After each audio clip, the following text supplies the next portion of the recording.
கிறிஸ்துவுக்குள் மிகவும் பிரியமான என் அன்பு சகோதர சகோதரிகளே, இந்த இறைச்செய்தியின் மூலம் உங்களை சந்திப்பதில் நான் மிகுந்த சந்தோஷப்படுகிறேன். இந்த நாட்களிலே உலகத்தையே அச்சரித்துக் கொண்டிருக்கிற கோவிட்-19 கொரோனா என்ற கொள்ளை நோயின் மூலம் அநேகர் பாதிக்கப்பட்டு அநேகர் மரணத்தை சந்தித்துக் கொண்டிருக்கிறார்கள். உலக நாடுகளிலே 150க்கும் மேற்பட்ட நாடுகள் இந்த கொள்ளை நோயினால் பாதிக்கப்பட்டு அவதிப்பட்டு மரண தருவாயிலே மறுக்கிற சூழ்நிலையிலே அநேகர் தள்ளப்பட்டிருக்கிறார்கள். இன்றைய நாட்களிலே தான் ஆண்டுடைய சமூகத்திலே ஜபத்திலே காத்திருந்த பொழுது ஒரு சில காரியங்களை ஆண்டவர் பாரப்படுத்தினார். வசனத்தின் மூலம் ஜபத்திலே காத்திருந்த பொழுது ஆண்டவர் இடைப்பட்டு பேசினார். அநேக காரியங்களை கர்த்தர் வெளிப்படுத்தினார். அந்த காரியங்களை எல்லாம் உங்களோடு கூட பகிர்ந்து கொண்டு ஜெபிக்க வேண்டும் என்று ஆண்டவராகிய தேவன் ஒரு உந்துதலை கொடுத்தார். முதலால் தான் இந்த வார்த்தைகளை உங்களோடு கூட நான் பேசி ஜெபிக்க வேண்டும் என்று நான் ஆசைப்பட்டேன். இந்த வார்த்தைகளை கேட்க போகிற அன்பு சகோதர சகோதரிகளை, நீங்களும் தொடர்ந்து அநேக காரியங்களுக்காக ஜெபித்துக் கொண்டிருப்பீர்கள். வேதம் சொல்லுகிறது, நாம் தீர்க்க தரிசனங்களை அறிந்து ஜெபிப்போமானால், வேத வசனங்களை அறிந்து ஜெபிப்போமானால், கர்த்தர் வெளிப்படுத்துகிற காரியங்களை அறிந்து நாம் ஜெபிப்போமானால் சீக்கிரத்திலே அந்த காரியங்களின் மேல் ஒரு ஜெயத்தை நாம் பெற்றுக்கொள்ள முடியும். சீக்கிரத்திலே ஒரு விடுதலையை நாம் அறிந்து விடுதலையை நாம் பெற்றுக்கொள்ள முடியும். அறிந்து ஜெபிக்கிற ஜெபத்தின் மூலம் பெரிய ஒரு மாற்றத்தை நம்முடைய தேசத்திலும் உலக நாடுகளிலும் பாதிக்கப்பட்டிருக்கிற இடங்களிலும் ஒரு பெரிய மாற்றம் உண்டாகும். அதற்காக தான் இந்த நாளிலும் உங்களை நான் சந்திக்க விழைந்து அவளோடு ஜபத்திலிருந்து நான் வந்திருக்கிறேன். சரி, போகட்டும். ஒரு நாள் நான் ஜபத்தில் இருந்த பொழுது ஜபத்தை முடித்துவிட்டு நான் படுக்கைக்கு போனேன். அப்பொழுது ஒரு இரவு பரிசுத்த ஆவியானவர் எனக்கு விழிப்பை கொடுத்தார். சுமார் 12லிருந்து 1 மணி போல ஆண்டவராகிய தேவன் எனக்கு விழிப்பை கொடுத்தார். அப்பொழுது நான் எழுந்து, ஆண்டவரை நான் என்ன செய்ய வேண்டும் என்று கேட்ட பொழுது மத்தேயு சுவிசேஷம் 24ஆம் அதிகாரத்தை எடுத்து வாசிக்க சொன்னார். அப்பொழுதுதான் அந்த மத்தேயு சுவிசேஷம் 24ஆம் அதிகாரத்தை நான் எடுத்து வாசிக்க ஆரம்பித்தேன். அப்பொழுது 7வது வசனத்தை குறிப்பாக எனக்கு ஆண்டவர் காண்பித்தார். அந்த வசனத்தை நாம் வாசிக்க கேட்கலாமா? மத்தேயு 24 வசனம் 7 என்ற வசனத்தை நாம் வாசிக்க கேட்கலாமே. ஜனத்துக்கு விரோதமாய் ஜனமும் ராஜ்யத்துக்கு விரோதமாய் ராஜ்யத்துக்கு விரோதமாய் ராஜ்யமும் எழும்பும் பஞ்சங்களும் கொள்ளை நோய்களும் பூமி அதிர்ச்சிகளும் பல இடங்களில் உண்டாகும் என்று நம் அருள்நாதர் இயேசு கிறிஸ்து சீஷர்களோடு உரையாடும் பொழுது இந்த காரியத்தை சொன்னார். ஜனத்துக்கு விரோதமாய் ஜனங்களும் ராஜ்யத்துக்கு விரோதமாய் ராஜ்யமும் கொள்ளை நோய்களும் பூமி அதிர்ச்சிகளும் உண்டாகும் என்று கர்த்தர் சொன்னார். இன்றைய நாட்களிலே உலக நாடுகளில் அச்சரித்துக் கொண்டிருக்கிற கொள்ளை நோய், கர்த்தர் வருகிறார், அவர் சமீபமாக இருக்கிறார் என்பதற்கு அடையாளமாக இந்த கொள்ளை நோய் எங்கும் பூமி எங்கும் உலக நாடுகள் எங்கும் பரவி கொண்டிருக்கிறது. இதை நாம் அறிந்து கொள்ள வேண்டும் என்றால் என்ன செய்ய வேண்டும்? இது பரவுவதற்கு காரணம் என்ன என்பதை அறிந்து கொள்ள வேண்டும் என்றால் நாம் என்ன செய்ய வேண்டும்? அதே மத்தேயு சுவிசேஷம் 24ஆம் அதிகாரம் 3வது வசனத்தை நாம் வாசிக்கும் பொழுது ஒரு காரியத்தை நாம் அறிந்து கொள்ள முடியும். மத்தேயு 24:3 என்ற வசனத்தை நாம் வாசிக்க கேட்கலாமே. பின்பு அவர் ஒலிவு மலையின் மேல் உட்கார்ந்திருக்கையில் சீஷர்கள் அவரிடத்தில் வந்து தனித்து வந்து இவைகள் எப்பொழுது சம்பவிக்கும்? உம்முடைய வருகைக்கும் உலகத்தின் முடிவுக்கும் அடையாளம் என்ன? எங்களுக்கு சொல்ல வேண்டும் என்றார்கள். சீஷர்கள் தனித்து வந்து இயேசுவினிடத்தில் கேட்கிறார்கள். ஜெபிக்கிற பிள்ளைகள், தெருப்பிலே நிற்கிற பிள்ளைகள், ஆண்டுடைய பாதத்திலே காத்திருக்கிற பிள்ளைகள், சாமுவேலை போல அவருடைய சமூகத்திலே இரவும் பகலும் விழுந்து கிடக்கிற பிள்ளைகள், அவர்கள் தனித்து வந்து ஆண்டுடைய சமூகத்திலே கேட்கும் பொழுதுதான், சீஷர்களை போல எல்லாரோடும் இருக்கும் பொழுது அல்ல, தனிமையாக ஆண்டுடைய சமூகத்திலே காத்திருந்து, ஆண்டவரே ஏன் இந்த கொள்ளை நோயை அனுபவித்திருக்கிறேன், இந்த கொள்ளை நோயினால் பாதிக்கப்பட்டு கொண்டிருக்கிறார்கள். உம்மை ஆராதிக்கிற ஜனங்கள் எல்லாம், கிறிஸ்துவ நாடு என்று சொல்லப்படுகிற நாடுகள் எல்லாம் ஏன் ஆயிரக்கணக்கிலே செத்து மடிந்து கொண்டிருக்கிறார்கள்? லட்சக்கணக்கான ஜனங்கள் பாதிக்கப்பட்டு கொண்டிருப்பதற்கு காரணம் என்ன?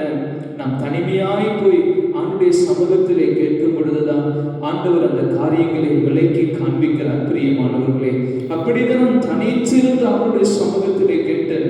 ஆண்டவர் மிகவும் என்னை பாரப்படுத்தினார், மிகவும் என்னை பாரப்படுத்தினார்.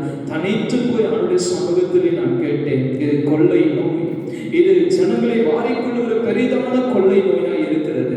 இந்த கொள்ளை நோய்க்கு காரணம் என்னவென்று ஆண்டவரிடத்தில் நான் கேட்ட பொழுதுதான் ஆண்டவர் ஒரு காரியத்தை குறிப்பாய் சொன்னார். ஏசாயா தீர்க்கதரிசன புத்தகம் 26 அதிகாரம் 21 வசனத்தை ஒரு நாள் வாசிக்கும்படியாக என்னை பாரப்படுத்தினார். ஒரு நாள் இரவு சுமார் 12 மணி இருக்கும்.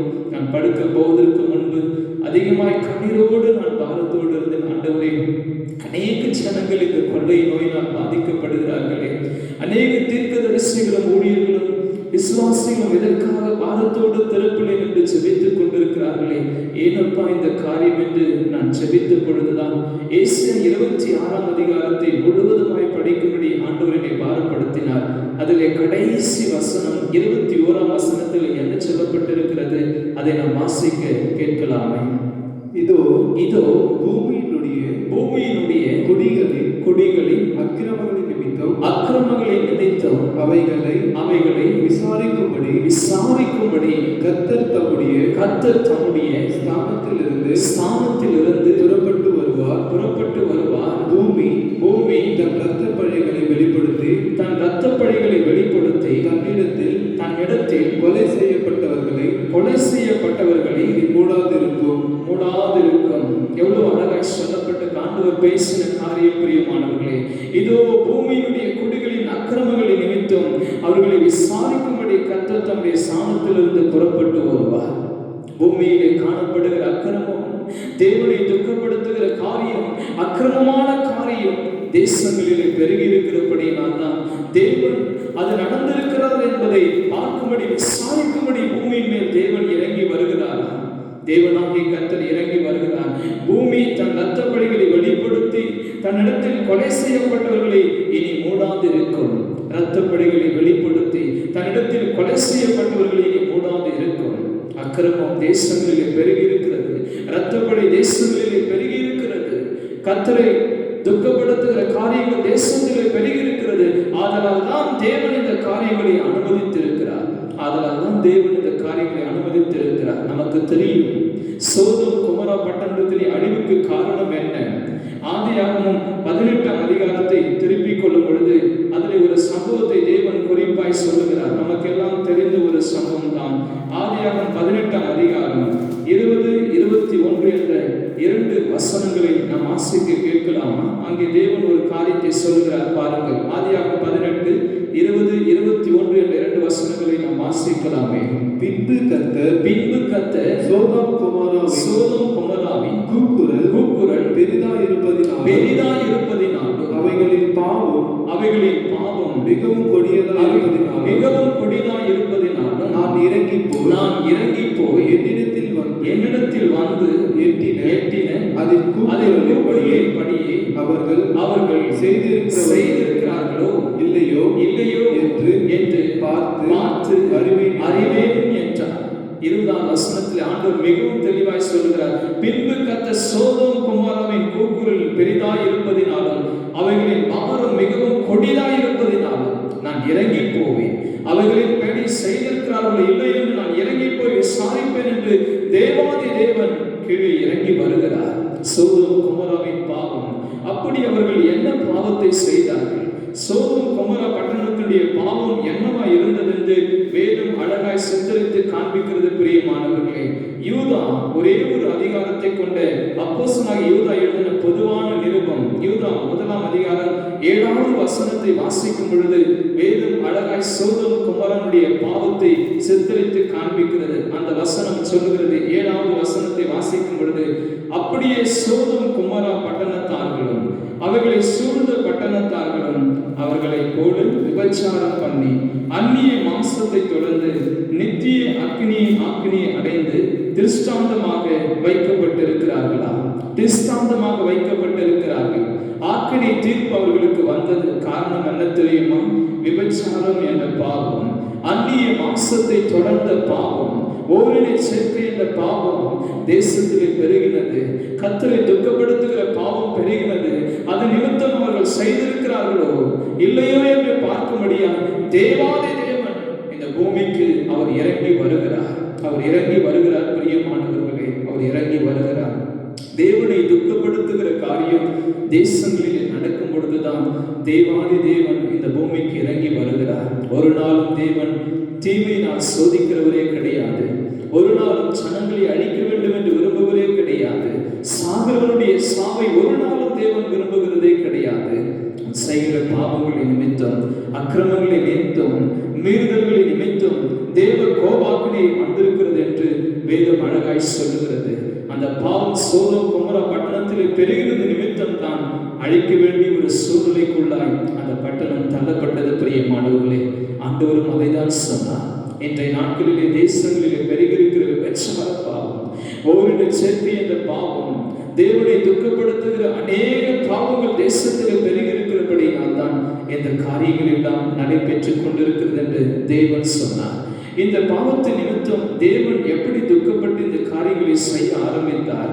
ஏசாயா தீர்க்கதரிசன புத்தகம் 5ஆம் அதிகாரம் 24ஆம் வசனத்தை நாம் வாசிக்கலாமா? ஏன் இந்த காரியம் நடைபெற்றுக் கொண்டிருக்கிறது என்று ஆண்டவர் சொன்னார். ஆண்டவரை துக்கப்படுத்தின மற்றொரு காரியம் என்ன? ஏசாயா 5ஆம் அதிகாரம் 24ஆம் வசனத்தை நாம் வாசிக்க கேட்கலாமே. இது நிமித்தம் அக்னி ஜுவாலை வைக்கலை போல் பட்சிப்பது போலவும் செத்தையானது நெருப்புக்கு இரையாகி எரிந்து போவது போலவும் அவர்கள் வாடி அவர்கள் துணி தூசியை போல பறந்து போகும். அவர்கள் சேனைகளின் கர்த்தருடைய வேதத்தை வெறுத்து இஸ்ரவேலில் உள்ள பரிசுத்தருடைய வசனத்தை அசட்டை பண்ணினார்களே. எனக்கு அன்பானவர்களே, சேனைகளின் கர்த்தருடைய வேதத்தை வெறுத்து இஸ்ரவேலின் பரிசுத்தருடைய வசனத்தை அசட்டை பண்ணின நிமித்தம் இன்றைய நாட்களில் தேசத்தில் இந்த கொள்ளை நோயை தேவன் அனுமதித்திருக்கிறார். வேதத்தை வெறுத்து இஸ்ரவேலின் பரிசுத்தருடைய வசனத்தை அசட்டை பண்ணினார்கள். வேதம் யார் மூலம் கொடுக்கப்பட்டது? யார் மூலம் தேவன் அருளினார்? 2 தீமோத்தேயு 3ஆம் அதிகாரம் 17ஆம் வசனத்தை வாசித்து பாருங்கள். வேத வாக்கியங்கள் எல்லாம் பரிசுத்த ஆவியினால் அருளப்பட்டிருக்கிறது. ஏசாயா 34:16 வாசிக்கும் பொழுது கர்த்தருடைய புத்தகத்தை தேடி வாசியுங்கள், அவைகளில் ஒன்றும் குறையாது, அவைகளில் ஒன்றும் ஜோடி இல்லாமல் இருக்காது. கர்த்தருடைய வாயிலை சொல்லிட்டு அவருடைய ஆவி அவைகளை சேர்க்கும் என்று சொல்லப்பட்டிருக்கிறது. தேவாதி தேவன் தான் வேதத்தின் மகத்துவங்களை நமக்கு எழுதி கொடுத்தார். இன்றைக்கு ஜனங்கள் வசனத்தை அசட்டை பண்ணினார்கள், வேதத்தை வெறுத்தார்கள். அதன் நிமித்தம் தேவ கோபாக்கினை இந்த தேசங்களில் வந்திருக்கிறது என்று கர்த்தர் பாரப்படுத்தினார். பிரியமானவர்களே, வேதத்தை புரட்டுகிற காரியங்கள், கள்ள உபதேசங்கள் தேசத்தை முழுவதும் சூழ்ந்து கொண்டிருக்கிறது. நாம் ஜாக்கிரதையாக இருக்க வேண்டும். ஏனென்றால் மத்திய சுவிசேஷம் 24ஆம் அதிகாரத்திலே 3 முறை தேவன் திரும்ப சொல்லுகிறார். திரும்ப தேவன் எச்சரித்து சொல்லுகிறார். 4ஆம் வசனத்தில் மத்திய 24:4, மத்திய 24:11, மத்திய 24:24 3 இடத்திலும் தேவன் குறிப்பிட்டு சொல்லுகிறார். தெரிந்து கொள்ளப்பட்டவர்களையும் வஞ்சிக்கும் கடைசி நாட்களிலே வஞ்சிக்கும்படியான ஆவிகள் எழும்பும். நானே கிறிஸ்து எழும்புவார்கள். வஞ்சிக்கிற ஆவிகள் தேசத்தில் எழும்பி இருக்கிறது. கள்ள உபதேசங்கள் தேசத்திலே பெருகி இருக்கிறது. வேதத்தை வெறுத்து வசனத்தை புரட்டுகிற, வசனத்தை அசட்டை பண்ணுகிற காரியங்கள் தேசத்திலே பெருகி இருக்கிறது. இது கர்த்தரை துக்கப்படுத்துகிற காரியம். என் வேதத்தின் மகத்துவங்களை அவர்களுக்கு நான் எழுதி கொடுத்தேன். என் வேதத்தின் மகத்துவங்களை அவர்களுக்கு நான் எழுதி கொடுத்தேன்.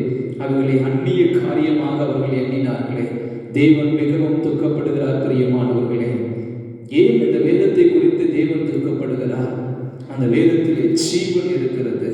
அந்த வேதத்திலே தேவன் ஜீவனை வைத்திருக்கிறார். அந்த வார்த்தை மாம்சமாகி கிருபையினாலும் சத்தியத்தினாலும் நிறைந்தவராய் நமக்குள்ளே தேவன் வாசம் பண்ணுகிறார். அவருடைய வார்த்தைக்கு அவ்வளவு வல்லமை இருக்கிறது. மார்க்கு சுவிசேஷம் 13ஆம் அதிகாரம் 31ஆம் வசனத்தை வாசிக்கும் பொழுது, வானமும் பூமியும் ஒழிந்து போகும், என்னுடைய வார்த்தைகளும் வார்த்தையின் உறுப்புகள் ஒரு நாளும் ஒழிந்து போகாது என்று தேவாதி தேவன் சொல்லியிருக்கிறாரே. அவருடைய வேதத்தில் அவ்வளவு மகத்துவங்களை வைத்திருக்கிறார். வேதத்தில் அவ்வளவு மகத்துவங்களை வைத்திருக்கிறார். அவருடைய வேதத்தை அசட்டை பண்ண நிமித்தம் இன்றைய நாட்களிலே கொள்ளை நோய் கொரோனா பயங்கரமாய் தேசங்களை அச்சுறுத்திக் கொண்டிருக்கிறது. நீங்கள் பாருங்கள், வல்லரசு நாடு என்று சொல்லப்படுகிற அமெரிக்க தேசத்திலே பாவம் பெருகினது. இத்தாலி தேசத்திலே, ஸ்பெயின் தேசத்திலே, உலக நாடுகளிலே பயங்கரமாய் வேதத்தை வெறுக்கிற காரியம், வசனத்தை அசட்டை பண்ணுகிற காரியம், ஆலயங்களை தூஷிக்கிற காரியம், தேவ ஊழியர்களுக்கு விரோதமாய் எழுப்புகிற காரியம், ஊழியக்காரர்களை சித்திரவதை பண்ணுகிற காரியங்கள் தேசத்திலே பெருகிவிட்டது. வேதத்தை ஆங்காங்கே எரிக்கிறார்கள், வேதத்தை ஆங்காங்கே காரியங்கள் போட்டு மிதிக்கிறார்கள், வேதத்தை வெறுத்து வசனத்தை அசட்டை பண்ணுகிறார்கள். செல்போனை கொண்டு போகிறார் ஆலயத்திற்கு, பிரிண்டட் பைபிளை கொண்டு போவது கிடையாது, வேதத்தை சுமந்து கொண்டு போவது கிடையாது. ஆலயத்திற்கு சென்று செல்போனிலே பைபிள் படிக்கலாம் என்று செல்போனை கொண்டு போகிறார்கள். இதையெல்லாம் கர்த்தரை துக்கப்படுத்தாதா? இந்த காரியங்கள் எல்லாம் தேவனுடைய இருதயத்தை வேதனைப்படுத்தாதா? இது தேவனை துக்கப்படுத்துகிற காரியம். அதை நிமித்தம் தான் தேவன் சொல்லுகிறார். அது ஏசாயா 5ஆம் அதிகாரம் 25வது வசனத்தை வாசிக்கும் பொழுது, அவரை துக்கப்படுத்தின வேதத்தை வெறுத்து வசனத்தை அசட்டை பண்ண நிமித்தம் நடந்த காரியம் என்ன? 25ஆம் வசனத்தை நாம் வாசிக்க கேட்கலாமே.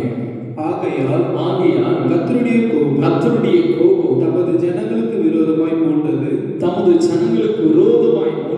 அவர் தமது கையை அவர்களுக்கு விரோதமாக நீட்டி பர்வதங்கள் அதிகாரத்தையும் அதிரத்தக்கதாயும் அவர்கள் பிணங்கள் நடுவீதிகளில் குப்பை போடாகத்தக்கதாயும் அவர்களை அடித்தார். இவையெல்லாம் அவர்கள் பிணங்கள் நடு வீதிகளிலே குப்பை போடாகத்தக்கதாயும். இன்றைக்கு இத்தாலி தேசத்தை எடுத்துக் கொள்ளுங்கள், ஸ்பெயின் தேசத்தை எடுத்துக் கொள்ளுங்கள், அமெரிக்க தேசத்தை எடுத்துக் கொள்ளுங்கள். வேதத்தை வெறுத்து வசனத்தை அசட்டை பண்ணின நிமித்தம் அவருடைய பிணங்கள் வீதிகளிலே குப்பை போல கொட்டப்பட்டிருக்கிறது. தேவன் அழகாய் சொல்லுகிறார், ஏன் இந்த மரணம், ஏன் இந்த கொள்ளை நோய், ஏன் இத்தனை ஆத்துமாக்கள் மரித்து போய் கொண்டிருக்கிறது? அவருடைய சமூகத்திலே பாரத்தோடு காத்திருந்த பொழுது ஆண்டவர் சொன்னார், அவருடைய பிணங்கள் வீதிகளிலே குப்பை போல கொட்டப்பட்டு கொண்டிருக்கிறதா? குப்பை போல கொட்டப்பட்டிருக்கிறது. காரணம் என்ன தெரியுமா? அந்த வசனத்தின் கடைசி பகுதி சொல்கிறது, எல்லாவற்றிலும் அவருடைய கோபம் ஆறாமலும் இன்னும் அவருடைய கை நீட்டினபடியே இருக்கிறது. அவருடைய கோபம் ஆறாமலும் அவருடைய கை நீட்டினபடியே இருக்கிறது. அவருடைய கோபம் மாறவில்லை. ஐயோ, என் ஜனங்கள், என் சாயலிலே படைக்கப்பட்ட ஜனங்களுக்கு என் வேதத்தின் மகத்துவங்களை நான் எழுதி கொடுத்தேன். அவைகளை வெறுத்து வேதத்தின் வசனங்களை அசட்டை பண்ணினார்கள், அந்நிய காரியமாய் எண்ணினார்களே. இதை நிமித்தம் தேவ கோபாக்கினை தேசத்தின் மேல் வந்திருக்கிறது. பிணங்கள் தெருக்களின் வீதிகளிலே குப்பை போல கொட்டப்பட்டு கொண்டிருக்கிறது. இந்த கோபம் மாற வேண்டும் என்றால் நாம் என்ன செய்ய வேண்டும்? கர்த்தருடைய கோபாக்கினைக்கு தப்பித்துக் கொள்ள வேண்டும் என்றால் நாம் என்ன செய்ய வேண்டும்? எனக்கு அன்பானவர்களே, மோசேயை போல நாம் திறப்பிலே நின்று செபிக்கிறவர்களாய் மாற வேண்டும். கர்த்தருடைய கோபம் இருக்கத்தான் செய்கிறது தீமை செய்யும் பொழுது. ஆனால் மோசேயை போல நாம் திறப்பிலே நிற்போமானால், யாத்ரா 32ஆம் அதிகாரம் 12, 13, 14 என்ற 3 வசனங்களை வாசிக்கும் பொழுது, மோசே ஆண்டுடைய சமூகத்திற்கு நேராய் போய் எவ்வளவு கருத்தாய் செபிக்கிறார். திறப்பிலே நின்று எவ்வளவு கருத்தாய் செபிக்கிறார். ஆண்டவரிடத்திலே கெஞ்சி பிரார்த்திக்கிறார். யாத்ரா 32ஆம் அதிகாரம் 14வது வசனத்தை வாசிக்கும் பொழுது அவன் கெஞ்சி பிரார்த்திக்கிறான். திறப்பிலே நின்று அவன் செபிக்கும் பொழுது தேவனாகிய கர்த்தர் எப்படி பதில் கொடுக்கிறார்? 32, 14 என்ற வசனத்தை நாம் வாசிக்க கேட்கலாமா? அப்பொழுது கர்த்தர் தமது ஜனங்களுக்கு செய்ய நினைத்த தீங்கை செய்யாதபடிக்கு பரிதாபம் கொண்டார். ஜனங்களுக்கு செய்ய நினைத்த தீங்கை செய்யாதபடிக்கு தேவன் பரிதாபம் கொண்டாரா? தேவன் பரிதாபம் கொள்கிறவராய் இருக்கிறார். சங்கீதம் 106வது சங்கீதம் 23வது வசனத்தை வாசிக்கும் பொழுது மோசே என்ற பக்தர் தேவாதி தேவனுக்கு முன்பாக போய் தன் உயிரை பணியம் வைத்து, தன் ஜீவனை பணியம் வைத்து இஸ்ரவேல் ஜனங்களுக்காக திறப்பில் நின்று ஜெபிக்கிற ஒரு ஜெபத்தை குறித்து அழகாய் சொல்லப்பட்டிருக்கிறது. அந்த வசனத்தை நாம் வாசிக்க கேட்கலாமே. ஆகையால் அவர்களை நாசம் பண்ணுவேன் என்றார். நாசம் பண்ணுவேன் என்று சொன்னார். இன்றைய நாட்களிலும் தேசத்தில் இந்த கொள்ளை நோய் நிமித்தம் தேவ ஜனங்களை நாசம் பண்ணி கொண்டிருக்கிறார். தேவ கோபாக்கினை ஜனங்களின் மேல் இறங்கி இருக்கிறது. நாம் மோசேயை போல திருப்பலி நின்று ஜெபிக்க வேண்டும். ஜனங்களை நாசம் பண்ணுவேன் என்று சொன்னார். தொடர்ந்து வாசிக்கலாமே. அப்பொழுது அவரால் தெரிந்து கொள்ளப்பட்ட மோசே அவர்களை அவர் அழிக்காதபடி அவருடைய உக்கிர கோபத்தை ஆற்றும் பொருட்டு அவருக்கு முன்பாக திறப்பின் வாயிலே நின்றான். பிரியமானவர்களே, அவருடைய உக்கிர கோபத்தை ஆற்றும்படியாய் அவரால் தெரிந்து கொள்ளப்பட்ட மோசே, நீங்கள் எல்லாம் கர்த்தரால் தெரிந்து கொள்ளப்பட்ட பிள்ளைகள், நாம் எல்லாம் பாதுகாப்பாக இருக்கிறோம் என்றார். விசுவாசிகள் ஊழியம் செய்கிற பிள்ளைகள் பாதுகாப்பாக இருக்கிறோம் என்றால் நாம் எல்லாம் கர்த்தரால் தெரிந்து கொள்ளப்பட்ட பிள்ளைகள். நாம் பாதுகாப்பாக இருந்தால் மாத்திரம் போதுமா? தேவ சாயலில் படைக்கப்பட்ட பிள்ளைங்க. நான் மிகவும் துக்கப்பட்டு அந்த சமூகத்தில் நான் ஜெபித்தேன். ஆண்டவரே, இவர்கள் எல்லாம் ரட்சிப்பின் சந்தோஷம் இல்லாமல், இவர்கள் எல்லாம் ரட்சிப்பின் அனுபவம் இல்லாமல் மரித்து போவார்களால், இவருடைய பிணங்கள் எல்லாம் வீதிகளிலே நம்மை குப்பை மேடை போல கொட்டப்படுமானால், இவர்கள் ரட்சிப்பின் சந்தோஷம் இல்லாமல் மரித்து விட்டால் இவர்கள் எல்லாம் பாதாளத்துக்கு தானே ஆண்டவரை போவார்கள். இவர்கள் எல்லாம் நரகத்துக்கு தானே ஆண்டவரை போவார்கள். துக்கத்தோடு ஆண்டு சமூகத்திலே கண்ணீரோடு நான் ஜெபித்தேன். பிரியமானவர்களே, ஆனால் தேவனால் தெரிந்து கொள்ளப்பட்ட ஒரு மோசே திறப்பிலே நின்று கெஞ்சி பிரார்த்தித்த பொழுது அந்த தீங்கு செய்யாதபடிக்கு தேவன் மனசாகப்பட்டார். அந்த தீங்கு நான் செய்ய மாட்டேன் என்று தேவன் ஜனங்களின் மேல் மனம் இறங்கினார். ஏனென்றால் தானியேல் 9ஆம் அதிகாரம் 10ஆம் வசனம் சொல்லுகிறது, என் தேவனாகிய கர்த்தரிடத்தில் இரக்கங்களும் மன்னிப்பும் உண்டு. இரக்கங்களும் மன்னிப்பும் உண்டு. வேதத்தை வெறுத்து வசனத்தை அசட்டை பண்ணினது நிமித்தம் தேவனுடைய கை நீட்டினபடியே இருக்கிறது. தேவனுடைய கை நீட்டியபடியே இருக்கிறது. எனக்கு அன்பானவர்களே, ஆண்டவரை துக்கப்படுத்துகிற இந்த காரியத்தை இனி தேசங்கள் செய்யக்கூடாது. கர்த்தர் பக்கமாய் தேசம் திரும்பணும். வேதத்தை கையில் எடுக்கணும். வசனத்தை அசட்டை பண்ணக்கூடாது. சங்கீதக்காரனுக்கு தாவீது என்ன சொல்கிறார் தெரியுமா? சங்கீதம் 119வது சங்கீதம் 26வது வசனத்தை வாசிக்கும் பொழுது சங்கீதக்காரனாகிய தாவீது ஒரு காரியத்தை அழகாய் சொல்லுகிறார். அந்த வசனத்தை நாம் வாசிக்க கேட்கலாமே. சங்கீதம் 119 136. உம்முடைய வேதத்தை மனுஷர் காத்து நடவாதபடியால் என் கண்களிலிருந்து நீர்த்தாரைகள் ஓடுகிறது. உம்முடைய வேதத்தை மனுஷர்கள் காத்து நடவாதபடியினால், உம்முடைய வேதத்தை வெறுத்து வசனத்தை அசட்டை பண்ணி வசனத்தை காத்துக் கொள்ளாத நிமித்தம் என் கண்களில் இருந்து நீர்த்தாரைகள் ஓடுகிறது என்று அவ்வளவு அழகாய் சொல்கிறார். ஒரு கண்ணீர், ஒரு துக்கம், ஒரு பாரம். ஐயோ, தேவன் கொடுத்த அந்த வேத வசனத்தை அசட்டை பண்ணுகிறார்களே, வேதத்தை வெறுக்கிறார்களே, என் கண்களில் இருந்து நீர்த்தாரைகள் ஓடுகிறது என்று சொல்லுகிறார். இன்றைக்கு ஆண்டவரை துக்கப்படுத்த போகிறீர்களா? தேசத்துக்காக திறப்பிலே நின்று ஜெபிக்க போகிறீர்களா? நாம் ஜெபிப்போமானால் தேவ கோபாக்கினை தேசத்தை விட்டு நீங்கி போகும். இனி ஒரு நாட்களிலே எல்லாரும் வேதத்தை கையில் எடுக்க வேண்டும். வசனத்தை அவர்கள் தியானிக்க வேண்டும். கர்த்தருடைய பாதத்திலே காத்திருக்க வேண்டும். வீணான களியாட்டுக்கோ வீணான காரியங்களுக்கு தேசம் இடம் கொடுக்க கூடாது. அருவருப்பான காரியங்கள் தேசத்தை விட்டு வெளியேற வேண்டும். வசனத்தின் பக்கமாய் தேசம் திரும்ப வேண்டும். வசனத்தினால் தேசம் நிறைய வேண்டும். பிரியமானவர்களே, அதை தான் கர்த்தர் விரும்புகிறார். மற்றொரு காரியம், ஆண்டவரை துக்கப்படுத்தின காரியம் என்ன? அதே ஏசியா தீர்க்கதரிசன புத்தகம் 5ஆம் அதிகாரம் 13 14 என்ற 2 வசனங்களை வாசிக்க கேட்கலாம். ஏசியா 5ஆம் அதிகாரம் 13வது வசனத்தை நாம் வாசிக்க கேட்கலாமே.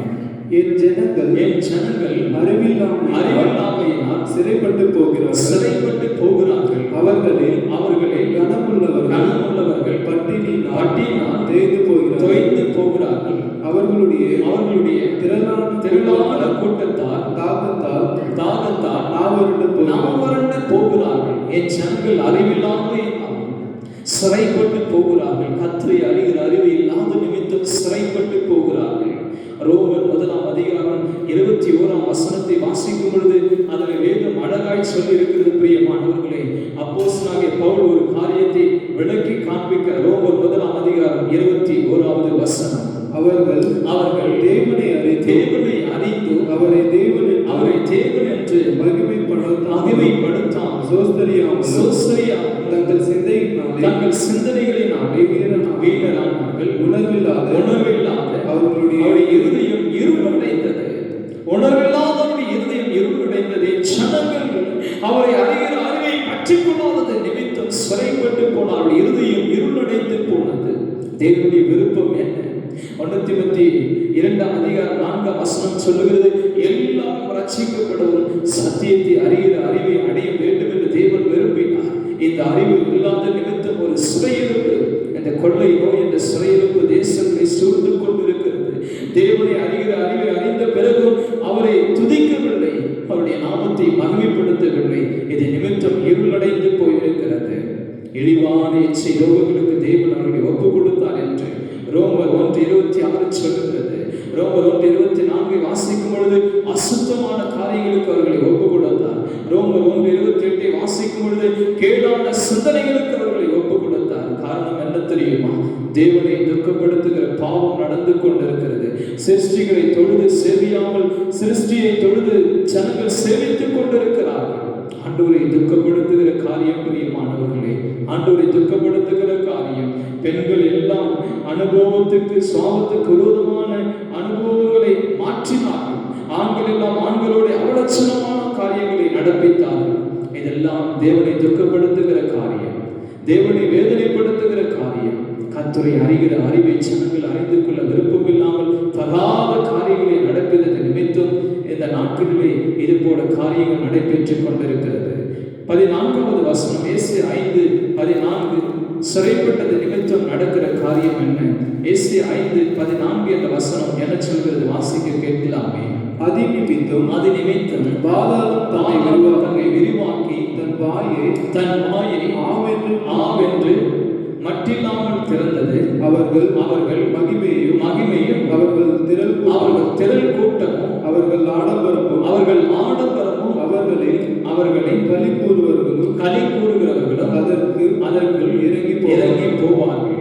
பாருங்க, வசனம் சொல்வது, அது நிமித்தம் பாதாளம் தன்னை விரிவாக்கி, இன்றைக்கு கொள்ளை நோயின் மூலம் மரித்தவர்கள் எல்லாம் விளங்கிக் கொள்ளும்படியாக பாதாளம் தன் எல்லைகளை விரிவாக்கி இருக்கிறதா?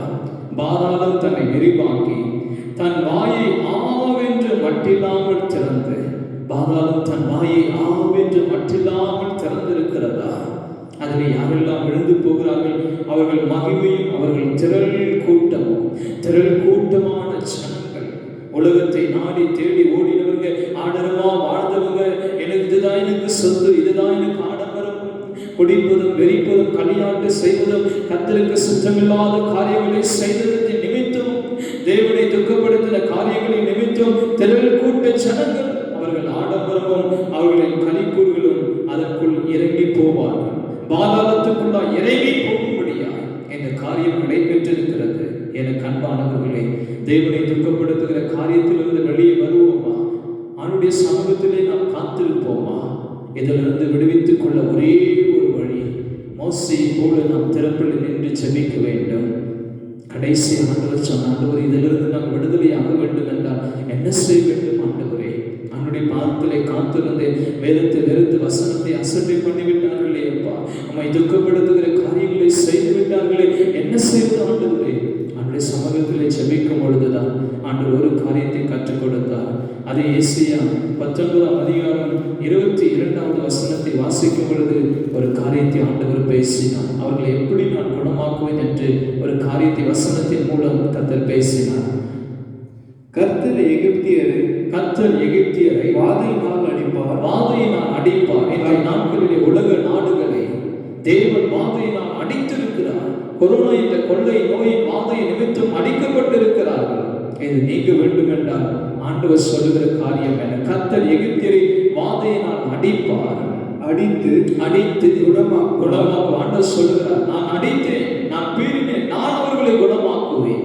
அவர்தான் குணமாக்குகிற தேவன். யாத்திராகமம் 15:26 என்ன சொல்கிறது? நானே உன் பரிகாரியாகிய கர்த்தர். I am your healing master.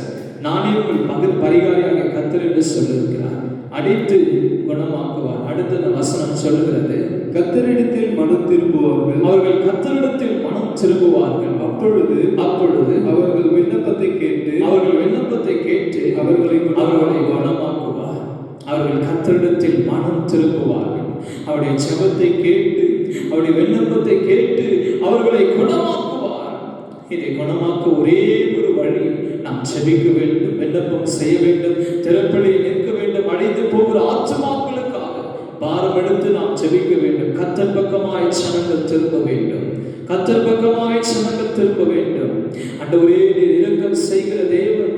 மோசேயை போல, எலியாவை போல, சாமுவேலை போல நாங்கள் கூட திறப்பிலே நிற்கிறோம். எஸ்ரை போல உத்தரவாதத்தோடு நாங்கள் நிற்கிறோம் ஆண்டவரே என்று திறப்பின் வாயிலில் நின்று ஜெபிக்கும் பொழுது, கர்த்தர் பக்கமாய் திரும்பி ஆண்டு சமூகத்திலே காத்திருந்து ஜெபிக்கும் பொழுது அவருடைய விண்ணப்பத்தை கேட்டு அவர்களை குணமாக்குவார். ஒவ்வொருவரையும் தேவன் குணமாக்குவார். ஒரே ஒரு மருந்து ஜெபம் மாத்திரமே, ஒரே ஒரு மருந்து நம் பாதத்தில் விழுந்து விண்ணப்பம் பண்ணி ஜெபிப்பது மாத்திரமே.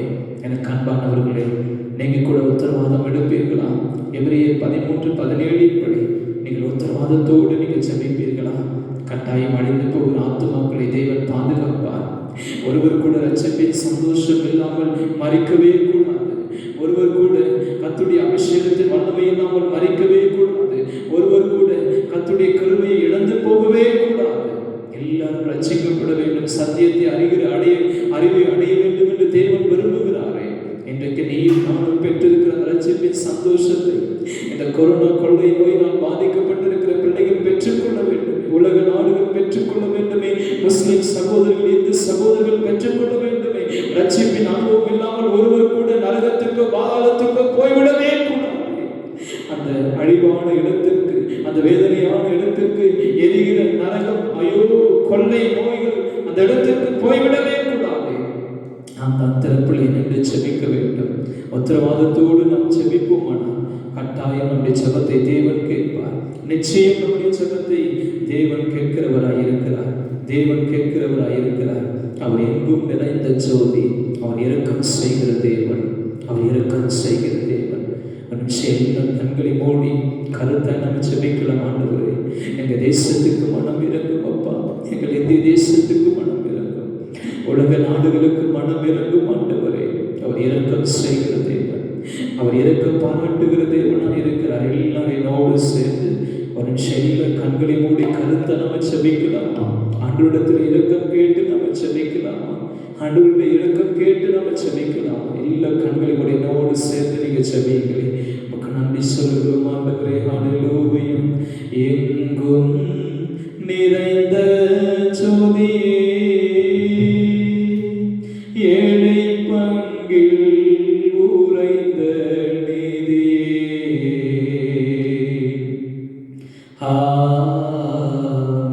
எங்கும் நிறைந்த ஜோதியே, எங்கும் நிறைந்த ஜோதியே,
என்னோடு கூட சேர்ந்து இந்த வார்த்தைகளை கேட்ட ஒவ்வொரு பிள்ளைகளும் ஜெபிப்பதற்காக ஒரு உத்தரவாதம் எடுத்திருக்கிறார்கள். அப்பா, இந்த வார்த்தைகளை, இந்த தீர்க்க தரிசன வார்த்தைகளை, இந்த வேத வார்த்தைகளை நீங்கள் தான் வெளிப்படுத்தி கொடுத்தீங்க ஆண்டவரே. நம்மை துக்கப்படுத்துகிற காரியங்கள் தேசங்களில் இருக்கக்கூடாது, உலக நாடுகளில் இருக்கக்கூடாது. அப்பா, நம்மை வேதனைப்படுத்துகிற, நம்மை துக்கப்படுத்துகிற காரியங்களை தயவாய் நீர் மன்னித்து விடும் ஆண்டவரே. தயவாய் நீர் மன்னித்து விடும். எங்கள் நாடுகளுக்கு இறக்கும், எங்கள் தேசங்களுக்கு இறக்கும், எங்கள் மாநிலங்களுக்கு இறக்கும் ஆண்டவரே. எங்கள் தேசங்களுக்கு கீழபடி ஆளுகை இறக்கட்டும். நம்மை துக்கப்படுத்துகிற எல்லா காரியங்களையும் எடுத்து போடும் அப்பா. தாவீதை போல உடைய பாதத்தில் நாங்கள் வருகிறோம். தேவனே, என்னை ஆராய்ந்து, என்னை சோதித்து, என் சிந்தனைகளை அறிந்து கொள்ளும், என் இருதயத்தை அறிந்து கொள்ளும். வேதனை உண்டாக்கும் வழி என்னிடத்தில் உண்டோ என்று பார்த்து நித்திய ஜீவ வழிகளை நடத்தும் என்று ஜெபித்தாரே. வேதனைப்படுத்துகிற காரியம் எங்கள் இருதயங்களில் இருக்குமானால், எங்கள் தேசங்களில் இருக்குமானால், எங்கள் குடும்பங்களில் இருக்குமானால் தயவாய் அவர்களை மன்னியும் அப்பா. தயவாய் அவர்களை மன்னியும். இறக்க பாராட்டும். ஒரு மோசையின் கெஞ்சுதலுக்கு நீங்க இறங்கினீங்களே அப்பா. ஆண்டவரே, ஒரு எஸ்தரை மன்றாட்டுக்கு நேர் இறங்கினீரே ஆண்டவரே. அன்னைக்கு நினைவே பட்டணம் அழிக்க கூடாதபடிக்கு ராஜாவின் முதல் ஆண்டவரே எல்லாரும் சமூகத்திலே காத்திருந்து செபித்த பொழுது அந்த பட்டணத்துக்கு இறங்கினீர். 120,000க்கும் அதிகமாக இருக்கிற வலது கைக்கும் இடது கைக்கும் வித்தியாசம் அறியாமல் இருக்கிற ஜனங்களுக்காக நீர் இறங்கி நிறைந்தபடி ஒவ்வொரு ஜனங்களுக்கும் இறங்கும். நாங்கள் எல்லாரும் சேர்ந்து செபிக்கிறோம் அப்பா. ஊழியர்களாக, விசுவாசிகளாக, பிள்ளைகளாக ஆண்டவரை எல்லாரும் சேர்ந்து திறப்பின் வாயில் என்று நாங்கள் செபிக்கிறோம். எங்கள் தேசங்களுக்கு, உலக நாடுகளுக்கு மனம் இறங்கும் ஆண்டவரே, மனம் இறங்கும். இனி வர நாட்கள் எங்களை துக்கப்படுத்துகிற காரியங்களை செய்யவே கூடாது. உங்களுடைய வேதத்தை வெறுக்கிற காரியங்கள், வசனத்தை அசட்டை பண்ணுகிற காரியங்கள், ஆண்டவரே உம்மை அறிகிற அறிவுக்கு விரோதமாய் செய்கிற காரியங்கள், உம்மை துக்கப்படுத்துகிற, வேதனைப்படுத்துகிற காரியங்களை செய்யவே கூடாது. என் மனம் இறங்கும். ஒவ்வொரு பிள்ளைகளின் மேல மனம் இறங்கும் அப்பா. பாதாளத்துக்கு போகக்கூடாது. ஒருவராகிலும் நரகத்திற்கு போகவே கூடாது அப்பா. ஒருவராகிலும் நரகத்திற்கு போகவே கூடாது. வேதனையான அந்த இடத்திற்கு போகவே கூடாது தகப்பனே. என் மனம் இறங்கும். உங்களுடைய கரத்தை, உங்களுடைய தயவுள்ள கரத்தை நீட்டும், உங்களுடைய தழுவுள்ள கரத்தை நீட்டும், கோபத்தின் கரத்தை எடுத்து போடும் அப்பா. எடுத்துள்ளோம். அந்த பாரத்தோடு சமூகத்தில் உடைய பாதத்தை பிடித்து கெஞ்சி கேட்கிறோம் அப்பா. கெஞ்சி கேட்கிறோம். இந்த வார்த்தையை கேட்டு யாரெல்லாம் செபிப்பதற்கு தீர்மானம் எடுக்கிறார்கள், அந்த பிள்ளைகளை எல்லாம் கர்த்தரே பாதுகாத்துக் கொள்ளும் அப்பா. இன்றைக்கு நிறைய பிள்ளைகள் பாதிக்கப்பட்டிருக்கிறார்கள், குடும்பங்கள் பாதிக்கப்பட்டிருக்கிறது, ஏழை எளிய ஜனங்கள் எல்லாம் பாதிக்கப்பட்டிருக்கிறார்கள், விவசாயம் பாதிக்கப்பட்டிருக்கிறது, பொருளாதாரம் பாதிக்கப்பட்டிருக்கிறது. எல்லாரையும் சந்திக்க தகப்பனே, எல்லாரையும் சந்தி. இனி ஒரு வாதை வேண்டாம் அப்பா. என் ஜனங்கள் உம்முடைய பக்கமாய் திரும்பட்டும். தங்கள் இருதயங்களை கிழித்து உம்முடைய பக்கமாய் திரும்பட்டும் ஆண்டவரே. உம்முடைய பக்கமாய் திரும்பட்டும். உம்மை தேடட்டும் அப்பா. ஒப்பு கொடுக்கிறோம். ஜனங்களுக்காக நாங்கள் உத்தரவாதத்தோடு செபிக்கிறோம் அப்பா. உத்தரவாதத்தோடு செபிக்கிறோம். கர்த்தர், நீங்க ஜெபத்தை கேட்டீங்களே, பதில் கொடுத்துட்டீங்களே, நன்றி சொல்லுகிறோம் அப்பா. நன்றி சொல்லுகிறோம். உம்முடைய நாமத்தையே மகிமைப்படுத்திக் கொள்ளும். இயேசுவின் மூலம் செபிக்கிறோம் பிதாவே. ஆமென். ஆமென்.